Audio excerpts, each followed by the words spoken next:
നടത്തിയിട്ട് എന്താ കാര്യം? എല്ലാം ശേഖരന്റേതാണെന്ന് തെറ്റിദ്ധരിച്ചത് നമ്മളല്ലേ?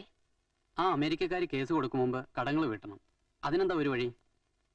ഞാൻ നോക്കിയിട്ട് ഒരു വഴിയും കാണുന്നില്ല. ഈ അവസ്ഥയിൽ കടം ചോദിക്കുന്നത് തന്നെ മോശ. ശേഖരേട്ടാ, അന്ന് എന്നെ ഏൽപ്പിച്ച 3 ലക്ഷം രൂപ ഞാൻ വിശാലാന്റി ഏൽപ്പിച്ചിരുന്നു. അത് തിരിച്ചു കിട്ടും. എനിക്ക് തോന്നുന്നില്ല. ഞാൻ കൊടുത്ത രൂപയല്ലേ? ശേഖരേട്ടൻ എന്റെ ഒപ്പം വന്നാ മതി. ഞാൻ ചോദിച്ചോളാം. ചേച്ചി, ഇതെല്ലാം എനിക്ക് ശേഖരേട്ടൻ വാങ്ങി തന്നല്ലേ. എല്ലാം വിട്ടോളൂ.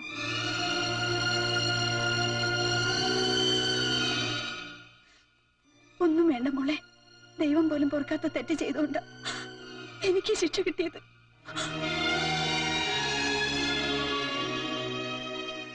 നിനക്ക് സ്ത്രീധനം കൊടുക്കാൻ തന്ന രൂപ എടുത്താ ഞാനിവർക്ക് പലിശയ്ക്ക് കൊടുത്തത്. ആരെന്തൊക്കെ പറഞ്ഞാലും ഞാൻ അതൊന്നും വിശ്വസിക്കാൻ പാടില്ലായിരുന്നു.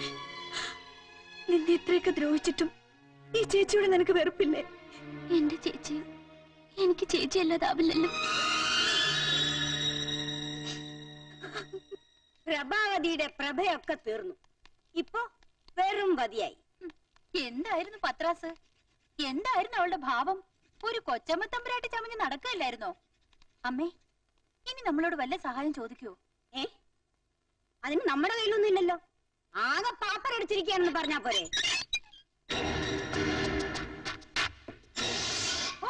100 ആയിസ ഇപ്പൊ പറഞ്ഞ് നാക്കെടുത്തതേ ഉള്ളൂ. എന്താ ശേരൻകുട്ടി, കാർ എടുത്തില്ലേ? ജോലിയൊക്കെ പോയ വിവരം അമ്മ അറിഞ്ഞില്ലേ? ഓ, ഞാനതങ്ങ് മറന്നേ പോയി. ബസ്സിലാണോ വന്നത്? ഷോ, പ്രഭാവതിക്ക് നല്ല ക്ഷീണം കാണും. ബസ് യാത്രയൊക്കെ കുറെ കാലമായിട്ട് ശീലമില്ലാത്തതല്ലേ. വരൂ വരൂ, അകത്തേക്ക് വരൂ. എന്റെ മോന്റെ വിവാഹത്തിന് പ്രസംഗവും കൂത്തുമായിട്ട് നടന്നപ്പോ എത്ര പേരെ ഞാൻ മുതലാളിയായിട്ട് ഇൻട്രൊഡ്യൂസ് ചെയ്തത്.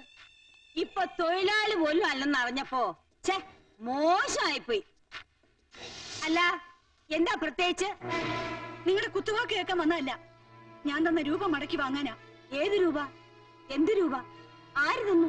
കള്ളം പറയരുത്. കള്ളം പറഞ്ഞും തട്ടിപ്പും വെട്ടിപ്പും നടത്തിയും ജീവിച്ചത് നിങ്ങളല്ലേ.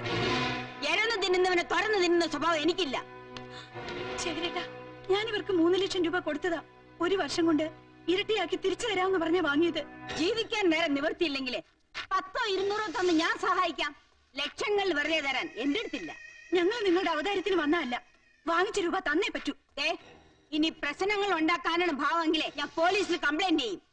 ഒരു വെട്ടിപ്പ് കേസ് ഉള്ളതുകൊണ്ട് അകത്തൊക്കെ എളുപ്പമുണ്ട്. നിർത്ത്. എന്റെ ഭാര്യ നിങ്ങളെ കാശ് ഏൽപ്പിച്ചിട്ടുണ്ടെങ്കിൽ അത് മടക്കി വാങ്ങാൻ എനിക്കറിയാം. വാങ്ങിച്ചോ? ഇപ്പൊ മനസ്സിലായില്ലേ? ശേഖരൻകുട്ടിക്ക് പണമുണ്ടെങ്കിൽ പ്രഭാവതിക്ക് ഇവരുടെയൊക്കെ മുമ്പിൽ സ്വർണ്ണവില്ല, അല്ലെങ്കിൽ വെറും പുല്ലുവില്ല. നീ വാ. അവനോട് ആ പ്രഭാവതിയെ പറ്റിച്ച് കുറച്ച് രൂപയുണ്ടാക്കിയ സന്തോഷത്തില്ല നിങ്ങളുടെ അമ്മയും പെങ്ങളും. ഈ അമ്മ എപ്പോഴും ഇങ്ങനെയാ. മോൾ അടുത്തുണ്ടായാലും എന്നെ വിളിക്കൂ. നീ എവിടെയായിരുന്നു ഇതുവരെ? ഒന്ന് ഉറക്ക വിളി കേട്ടെന്ന് കരുതി നിന്റെ വായിലെ മുത്തൊന്നും താഴെ വീഴില്ലല്ലോ. എനിക്കൊരു നല്ല കാപ്പി വേണം. ആ, എനിക്ക് ചായ മതി. നല്ല ചൂട് വേണം.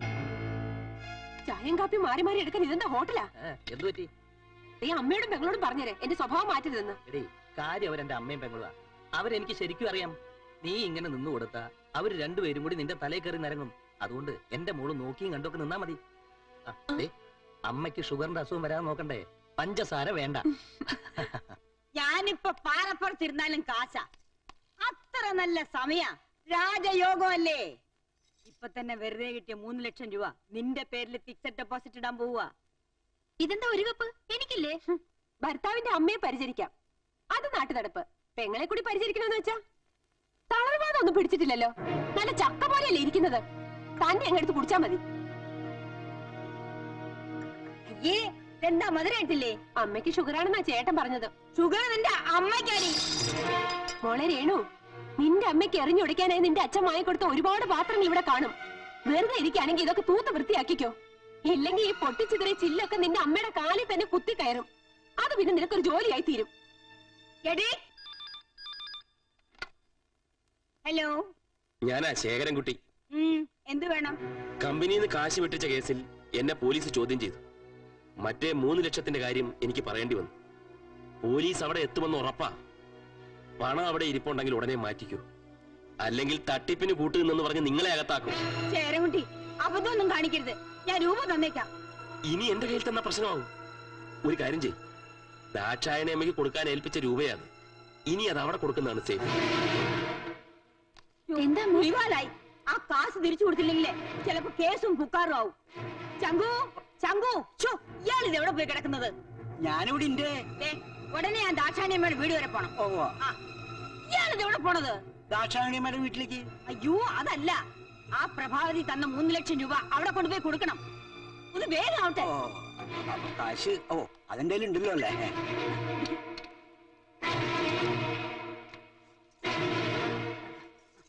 ഇതല്ലേ എന്റെ ആഭരണങ്ങളല്ലേ? എന്ത് ചെയ്യാൻ പോവാ? എടീ, ഇത് നിനക്ക് സ്ത്രീധനം തന്നൊന്നുമല്ല, നിന്നെ ഈ വീട്ടിൽ കയറ്റിനെ എനിക്ക് പാരിതോഷം തന്നതാ. ഇതിൽ പകുതി എനിക്കാ. ഇത് ഇനി ഇവിടെ ഇരിക്കുന്ന അപകടം.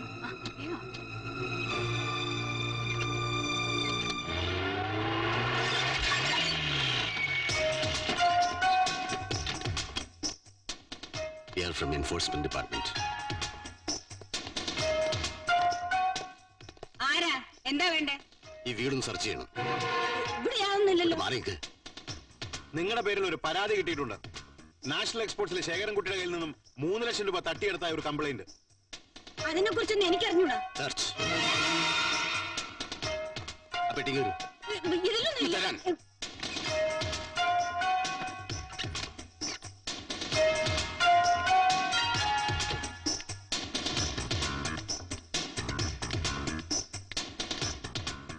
വിശാലം, നീ പറഞ്ഞ 3 ലക്ഷം രൂപ ഞാൻ അവിടെ കൊണ്ടുപോയി കൊടുത്തു. പിന്നെ നീ പോലീസും പട്ടാളൊക്കെ ആർക്കാ കൊടുത്തത്? ദാക്ഷായണി അമ്മയ്ക്ക്.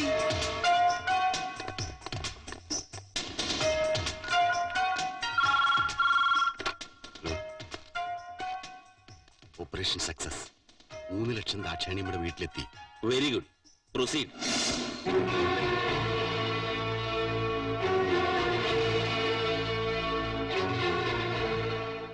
ഈ പണം നിങ്ങൾക്ക് എവിടെ നിന്ന് കിട്ടി? ശേഖരൻകുട്ടി കൊടുത്തിട്ട് വിശാലത്തിന്റെ വീട്ടിൽ നിന്ന് തന്നയച്ചതാ. എന്തിനാ ഈ പണം ഇവിടെ തന്നത്? എന്റെ മോന് കിട്ടണ്ട സ്ത്രീധന തുകയാ. സ്ത്രീധനം വാങ്ങുന്ന ശിക്ഷാർഹമാണെന്ന് അറിഞ്ഞൂടെ? ഇവരുടെ പേരിൽ സ്ത്രീ പീഡനത്തിന് കേസ് ചാർജ് ചെയ്തേക്ക്.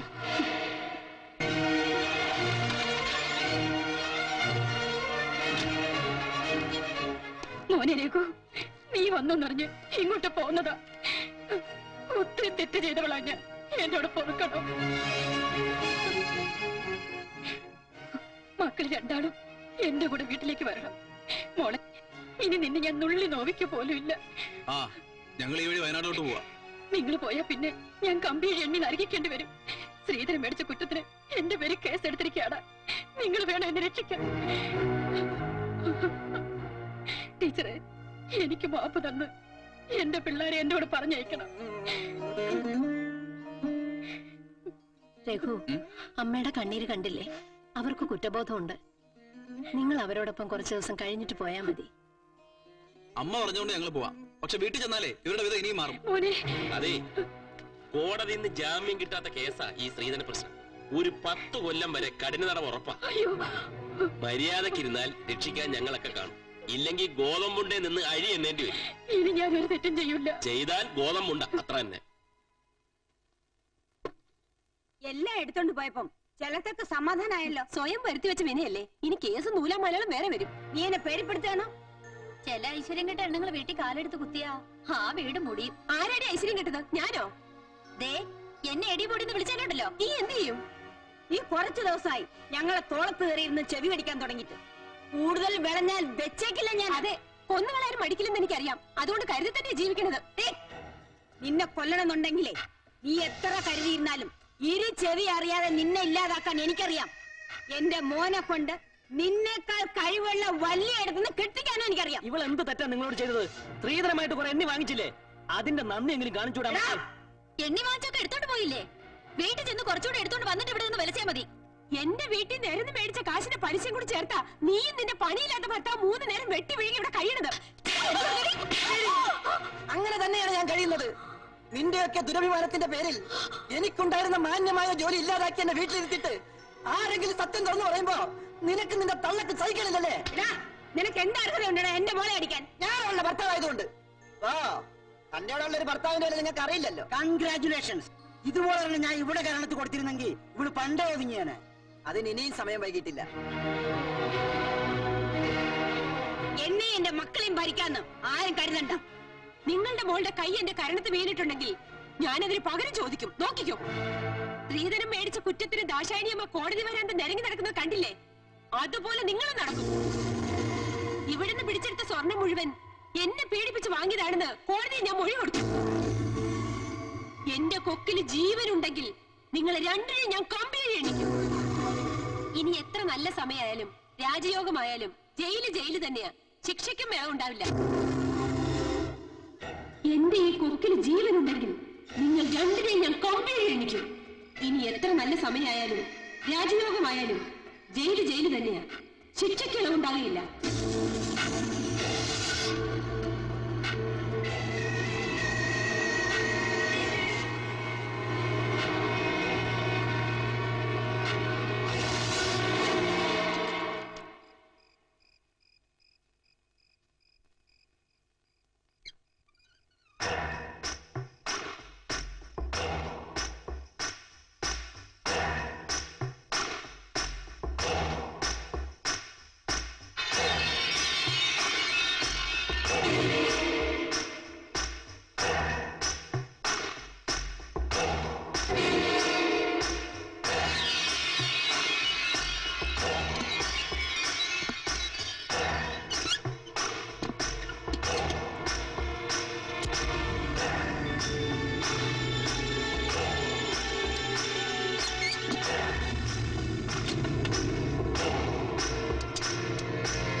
മോളെ രേഖേ, രേഖേ, മോളെ രേഖേ, അയ്യോ രേഖേ, അയ്യോ രേഖേ, അയ്യോ.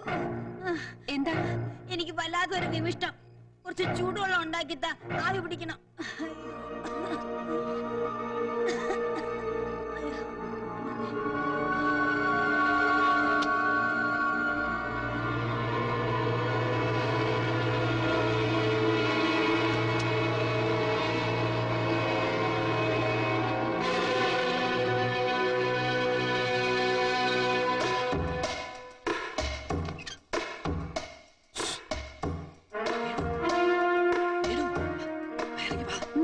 ഇറങ്ങി വരാല്ലേ?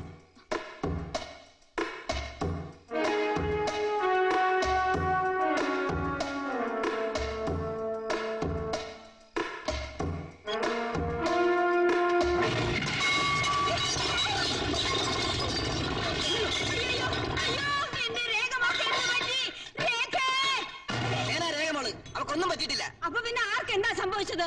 അതെ, പ്രേമേന്ദ്രൻ കണ്ടതുകൊണ്ട് ഇവിടെ ആർക്കൊന്നും സംഭവിച്ചില്ല. കൊല്ലാൻ വേണ്ടിയാണല്ലേ കള്ളസ്നേഹം കാണിച്ചുകൊണ്ട് എന്റെ ഭാര്യ വിളിച്ചത്. ശാലും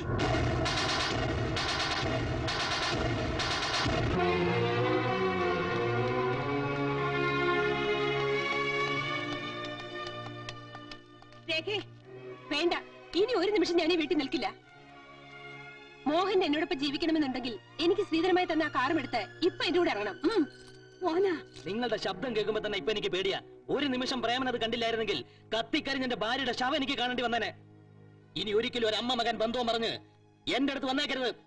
പാടി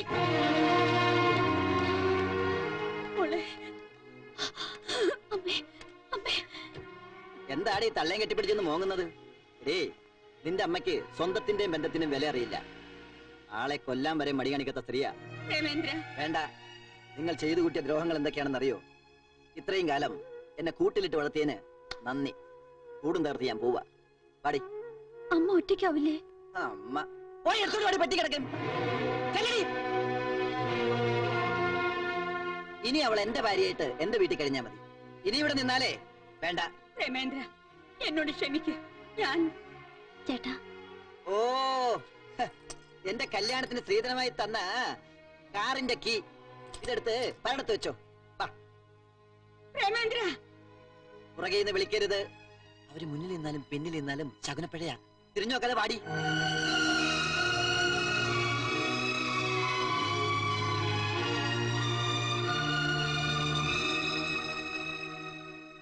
മക്കളെല്ലാവരും എല്ലാം വിട്ടെറിഞ്ഞ് ഇറങ്ങിപ്പോയല്ലേ? ഞാനും ഇറങ്ങുക. മടുത്തു. ഇതുവരെ നിന്നെയൊക്കെ സഹിച്ചു നിന്നത് എന്റെ മക്കളെ ഓർത്തിട്ടാ. അന്ന് പ്രേമേന്ദ്രനെ നീ ആ വീട്ടിൽ നിന്ന് വിളിച്ചിറക്കി കൊണ്ടുവന്നപ്പോ ഇതുപോലെ ആ ടീച്ചറുടെ ഹൃദയവും വേദനിച്ചിട്ടുണ്ടാവും. ഇതവരുടെ ശാപമാ. ഇത്രയും ക്രൂരയാവാൻ കഴിഞ്ഞ നീ ഗതി കിട്ടാതെ അലയും.